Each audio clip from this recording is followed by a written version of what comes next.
عثمان، ایک اور آپ کی شاید آپ کا ڈاکٹر فردوس عاشق اوان والا جو ڈسکا والا تھا نا، 10 بندے اٹھانے والا کام، وہ آپ نے یہاں رپیٹ نہیں کیا. وہاں پہ بھی آپ یہ غلطی نہ کرتے تو 2000 ووٹ سے ہار کے آپ کا سینہ زیادہ چوڑا ہوتا. میرے خیال میں آپ نے بھی کچھ سیکھا ہے ڈسکا سے.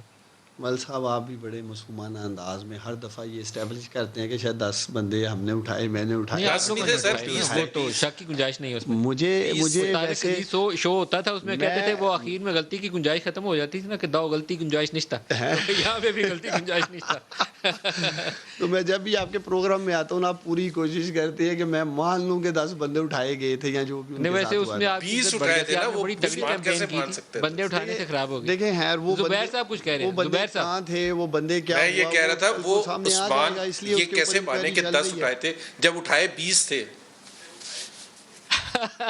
تو لیکن میں چلے اسی کی آپ نے بات کی ڈسکے کی، تو میں زبیر صاحب سے کہتا ہوں کہ کیا ڈسکا الیکشن جو ہمارے وہاں پنجاب حکومت کے وسائل اور مشینری کا استعمال نہیں ہو سکتا تھا؟ وزیر آباد میں نہیں ہو سکتا تھا؟ ریاستی مشینری کا استعمال اور وسائل کا خوشاب میں نہیں ہو سکتا تھا؟ کیا تھا کارگر نہیں. دیکھیں مل صاحب، ہمارے جو 3 بائی الیکشنز تھے، آپ رزلٹ اٹھا کے دیکھ لیں. پاکستان تحریک انصاف 21,000 ووٹ بینک اوپر گیا وزیر آباد میں، 34,000 ووٹ بینک اوپر گیا ڈسکا میں، 7,000 کے قریب حشاب میں اور 20,000 یہاں. جیسے میں نے آپ کو کہا آزاد امیدوار بھی ہمارے ساتھ آیا اس سیالکوٹ الیکشن میں، 12,500 اس نے ووٹ لیے. یہ لوگ اپنی اسٹریٹجی، اس کا جواب دے دوں ڈسکا پہ کیسے یوز کیا تھا. ہماری اسٹریٹجی اچھی تھی، ہم نے متحد ہو کے الیکشن لڑا. یہ ڈیوائیڈڈ تھے، یہ چاچا بھتیجی میں آج بھی ڈیوائیڈڈ ہے. آپ ان سے پوچھ لیں نا زبیر صاحب سے کہ یہ مفاہمت والے بیانیے کے ساتھ ہیں یا مزاحمت والے بیانیے کے ساتھ ہیں، پتہ چل جائے گا. ابھی سر جواب دینا چاہیں تو دے لیں، پھر مجھے بریک پہ جانا ہے. زبیر صاحب آپ میں جواب دے دیتا ہوں. پہلی تو بات یہ ڈسکا میں بالکل ہمارا ابھی تک کنسرن ہے کہ اکثر لنچ اور بریک فاسٹ کرتے پائے جاتے ہیں، تو یہ اچھے مفاہمت چاہتے ہیں یہ بھی زبیر صاحب. تو مجھے امید ہے یہ شہباز شریف صاحب کے ساتھ ہیں، ایسا ہی ہے. میں جواب دے دوں گا آپ کو، آپ فکر نہیں کریں.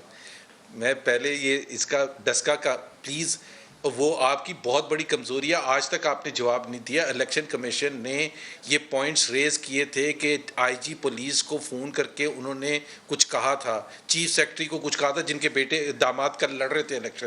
تو انہوں نے آج تک ہمیں یہ نہیں بتایا کہ چیف سیکرٹری کا کیا رول تھا، کیوں نہیں انہوں نے رسپونڈ کیا تھا اس دھند والی رات کو، یا آئی جی نے کیوں نہیں رسپونڈ کیا تھا اس دھند والی رات کو. They are answerable to the کے ساتھ ہیں، مفاہمت کے ساتھ یا ووٹ کو عزت دو کے ساتھ. ووٹ کو عزت دو کے ساتھ ہوں، بالکل کلیئر کٹ ہے. اور یہ بہت فائن لائن ہے ندیم، اس میں کوئی آپ نے مل صاحب ان کو آپ نے پوری جوسی فل ٹاس دی ہے کہ اس طرف جائیں. دیکھیں نا، میں نے سوال کچھ اور کیا تھا، آپ نے ووٹ کو عزت دے دی. نہیں، وہ ناشتہ تو کرتے ہیں، کھانا بھی کھاتے ہیں، لیکن سیالکوٹ والوں نے صحیح ووٹ کو عزت دی ہے. بھائی یہ نوٹ لے کے وہاں اترے ہیں سیالکوٹ میں. عثمان ڈار ویڈیوز ہیں، میں آپ کو بھیجوں گا. انہوں نے بانٹے ہیں. میں اسپوکس پرسن ہوں مریم نواز کا. وہاں سے بھائی میں اسپوکس پرسن ہوں مریم نواز کا اور نواز شریف کا. تو مجھے میرا خیال ہے آپ کو تو یہ سوال بھی نہیں بنتا تھا پوچھنے کا. چلیں جی، میاں شہباز شریف صاحب سن رہے ہوں گے کہ زبیر صاحب نہیں، تو میں کون سے ان کے خلاف بات کر رہا ہوں. میں آپ کو بریک کے بعد بالکل ایکسپلین بھی کر دوں گا. عثمان ڈار، آپ اپنی پارٹی پر فوکس کریں. میں اس کا جواب دے دوں گا کہ میں کس کے ساتھ کھڑا ہوں اور کیا میری پوزیشن ہے. جی تو ہم میاں شہباز شریف کے بیانیے کے ساتھ نہیں ہے، طے ہو گیا جی آج آپ کے پروگرام. بھائی یہ کیسے سوال ہے؟ یہ کوئی کوئز پروگرام ہو رہا ہے. سن لیں جواب. اگر عثمان ڈار سن لیں، بریکنگ نیوز ہے یہ بہت بڑی. اور بھائی سن تو لیں نا، زبردستی بریکنگ نیوز بنوا رہے ہیں، خود ہی بول رہے ہیں، خود ہی بریکنگ نیوز بنا رہے ہیں. میں اس کا جواب دے دیتا ہوں. میں کہہ رہا ہوں عثمان ڈار چپ کریں نا تو میں جواب کوشش کر رہے ہیں آپ کی لڑائی کرانے کی. سر چلوائیں جی. مجھے پتہ ہے ملک صاحب آپ کے پروگرام میں اتنی بڑی خبر کہ زبیر صاحب ایکس گورنر سندھ کہتے ہیں میں شہباز شریف کے مفاہمت کے بیانیے کے ساتھ نہیں ہوں، میں ٹکراؤ کے بیانیے کے ساتھ ہوں. ووٹ کو عزت دو، ہٹ جاؤ، سسٹم سے نکل جاؤ، اس بیانیے کے ساتھ ہیں یہ. زبیر صاحب بھائی سن تو لینا، سن لینا میری بات. چلیں میں سن رہا ہوں، بات بڑی سمپل ہے. مفاہمت اور مزاحمت میں بڑی تھن لائن ہے. آج اگر عثمان ڈار کو ان کے وزیر اعظم یہ بتاتے ہیں کہ ہم فلانے بندے کو اٹھا رہے جا رہے ہیں اور اس کو جیل کی سلاخوں کے پیچھے ڈال دیں گے تو ہم ریئیکٹ نہیں کریں گے. ہم کیا مٹھائی بھجوائیں گے ان کو؟ ظاہر ہے ہم چیخے ماریں گے. ہم وہ ہو سکتا ہے وہ ریڈ لائن بھی کراس کر جائیں تو آپ کہیں گے یہ مزاحمت کر رہے ہیں. آج اگر آپ کوئی ہمیں ایون پلینگ فیلڈ دے دیں گے تو ہم مفاہمت کیا ہوتی ہے؟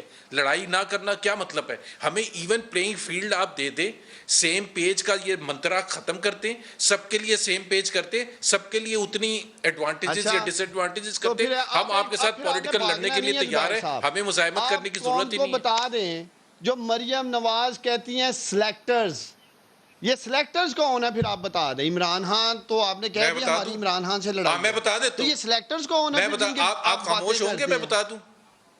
میں بتا دوں. سن رہا ہوں میں، بتائیں اس کے سلیکٹرز لیے کون ہیں؟ ملک صاحب اس کے لیے سر میں آپ کو سر بریک میں 5-6 ویڈیوز بھیج دیتا ہوں عمران خان صاحب کی، جنہوں نے سب سے پہلے نشاندہی کی تھی، اور 5-6 تو منیمم ہیں. میں تو آپ کو 50 بھیج سکتا ہوں.